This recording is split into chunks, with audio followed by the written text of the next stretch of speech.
And welcome to the Milo Beasley Show, dude, episode number 171. Hanging out here with Jordynne Grace. How you doing? Good, I'm just tired. Yeah, and hot here in Florida. Yeah, it's ridiculous. Where are you originally from? I'm from Texas, but I've been living in Pennsylvania for the past 2 years. So. Oh, so you were used to the hot. Well, it's obviously stupid muggy and stupid humid right now. Is it like does Texas have that humidity? It does have it, but this is like I'm just not used to it, and this is ridiculous. Like I just feel like my face is getting all nasty. Like it's not sweating, but it just feels disgusting. Yeah, like you just feel wet. Like it just. Yeah, like I'm just like rubbing myself, like my hands out because my hands are sweating. It's disgusting. So, what made the move from Texas to Pennsylvania then? Well, that is a long story, but there's a lot of moves in between Texas and Pennsylvania. Oh. But eventually, I moved to Pennsylvania. After I moved to St. Louis, I moved to Atlanta, I moved back to Texas, and then I moved to Pennsylvania. So did you get your start in wrestling in Texas then? In Texas, yeah. Where'd you train over there? I trained at AAPW, America's Academy of Professional Wrestlers, under George De La Isla.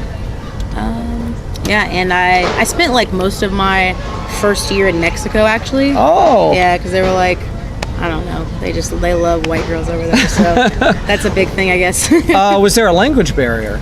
Yeah, there was a language barrier, and there was also a barrier of like them. I just feel like they just don't care very much because they would just show up like 5 minutes before the match. Oh, really? It'd be main event, and they'd show up 5 minutes before the match. And it'd be like 10 o'clock at night, and it'd be like, all right, well. We're just gonna go out there. So like the show, do the show start on time there? No, the show was like always late, always like 30 minutes to an hour late because they like to sell alcohol. Yeah, I wonder if it's the same thing because when I wrestled down in Puerto Rico, like we rolled up to the venue at like 8:15 for like an 8 o'clock, and I was with the promoter. Like wow. I was like with the promoter. Was the ring set up though? Yeah, ring was set up. Everything was set up. It was just. The wrestlers weren't there yet. And the majority of like the time I was wrestling like outside in Mexico, and it's miserable. Yeah. Well, at least it almost feels like you're outside in this building here at the Orpheum. Almost, but not quite. You feel like that air conditioner coming down on you when you're at least like in the match. Sometimes you're like, oh. So is this your first time wrestling in Florida? No, this is my second time. Second time. Where'd you wrestle? Same place. Same place. In July, I made my debut for Shine. So. It's been a while since I've been here at the Shine. It just hasn't. I've only missed it's okay, I work here and I don't really keep up with stuff. I've only missed like 5 shows in its entirety, so but like 3 of the last ones I've missed. So how long have you actually been wrestling? 7 years. 7 years. Coming up on 8 years. And why spandex underwear fighting? Like, well, at this point I'm making like a pretty decent amount of money off of it. Okay. So but why like I kind of don't want to stop doing it because I need to pay my bills. Well, when you first started doing it, obviously there was something there. When I first started doing it, yeah, there was something there, but... Who was your inspiration to start training? To start training? Yes. It was my ex-stepdad. My mom's boyfriend at the time, who she ended up marrying for like a month and then divorcing. Texas. Yeah. Basically, no offense, Mom, but yeah, Texas. So he was my inspiration. Turns out, like, I didn't know anything about wrestling when I first started. I watched WWE, but that's like the extent of it, and TNA sometimes. But my stepdad was basically a backyard wrestler, and like I was like, oh, this is so cool, blah blah blah. But now that I'm 7 years in and have traveled around a lot, I realized that he wasn't shit. So it's a really bad inspiration. So when you first started training, who did you see on TV or at live shows or something that was like, man, I want to, they say wrestle until your idols are your rivals. So who is that one person that you were like, I'm wrestling until I can face that person in the ring?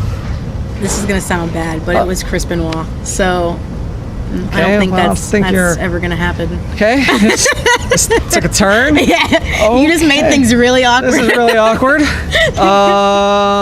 Okay, so let's get back on track. Next question. Yeah, next question.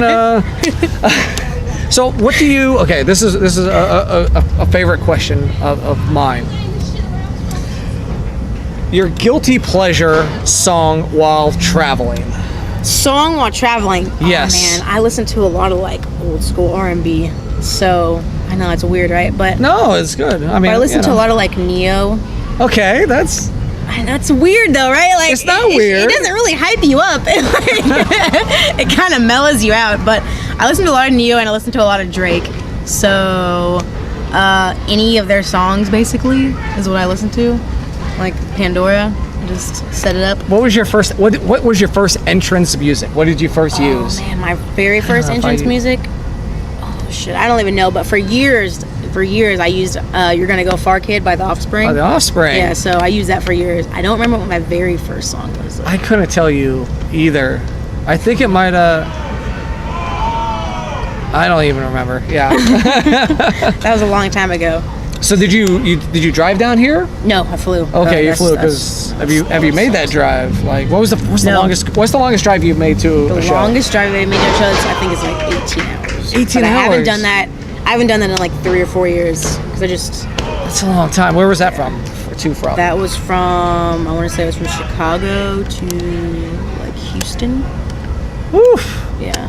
That's a drive. I did from Florida, from Tampa to Minnesota. How far was that? It was almost a day. It was almost a complete day. It was stupid. Awful. It was awful. Like, okay, so I actually had an opportunity very recently because we did a Canadian tour, like an 18-day in a row Canadian tour. And they were like, oh yeah, well you can drive up. And I looked it up, it was like 30 hours. I was like, I'm not gonna do that. So I ended up flying there. I ended up flying there, but you know, the crazy thing was it actually took longer to fly because there were some weather issues and we had to stay overnight. So it actually took about 2 days to get there flying. So at least I was in the car. You're lucky you didn't miss like your book. Well, you said it was a series of shows. Yeah, it was a series of shows. So okay. We were supposed to be on for 20 days, but we missed 2 of the first shows, so we ended up just being on for 18. I've never been to the Canada. Never? Never. I mean, it's not much different, honestly. Yeah. It's not a lot different. Except they have Tim Hortons. We don't. Yeah, Are you a coffee person? No, I'm not a coffee person. I'm a tea person. I like the fancy coffee drinks, like the frappa, mocha, those type. I do like Starbucks frappuccinos, but what? I don't even know what those words mean. Like frappa, kappa, it's just like mocha, a bunch of like. I try and make it as healthy as possible because you can put protein powder. Yes, Starbucks, they have the protein there, so I try and make it healthy, like they put in protein. Even though I'm just lying to myself, but it's healthy.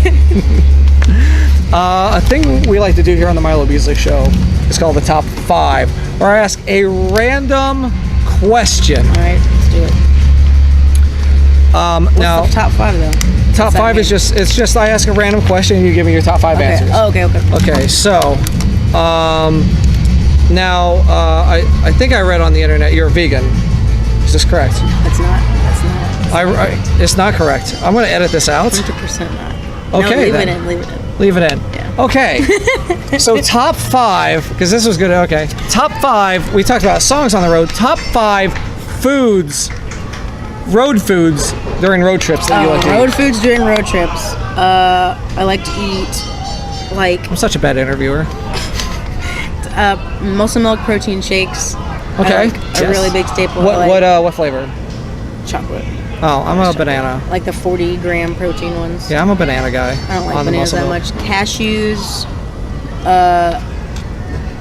What do they call Monster energy drinks. I know these aren't foods, but like that's like what I consume. That's all I consume. It's healthy. Like that's it. They have, I don't know if you've ever been to Wawa, but they have like these little packs of chicken, like cut up chicken. Yes, love the Wawa. Yeah. Oh my God, we have it here in Florida now. And chicken noodle soup. And chicken. How do you eat soup while driving or on the road? Dangerously.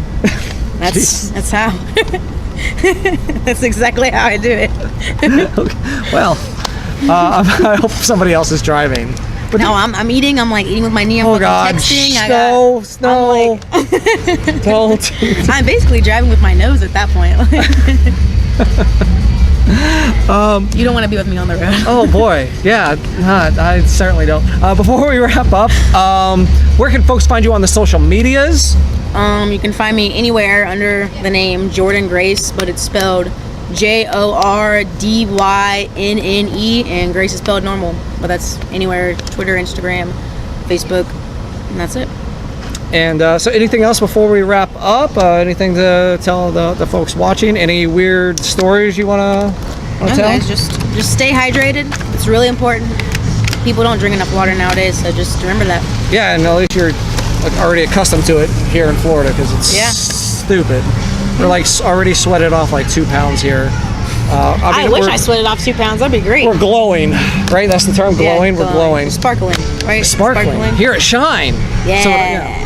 So thank you for watching episode number 171 of the Milo Beasley Show. Of course, you can follow me on all the socials at The Wrestling Bum. Give me the thumbs up on the Facebook, The Milo Beasley Show. Subscribe The Milo Beasley Show on YouTube. And tell your friends. Most important. Thank you for watching. Support independent wrestling. And we'll see you next week. You know, like, I love living in Atlanta. It's cool. But I sleep in my car down there because I just like to be homeless and like. I've made a career out of it. And then sometimes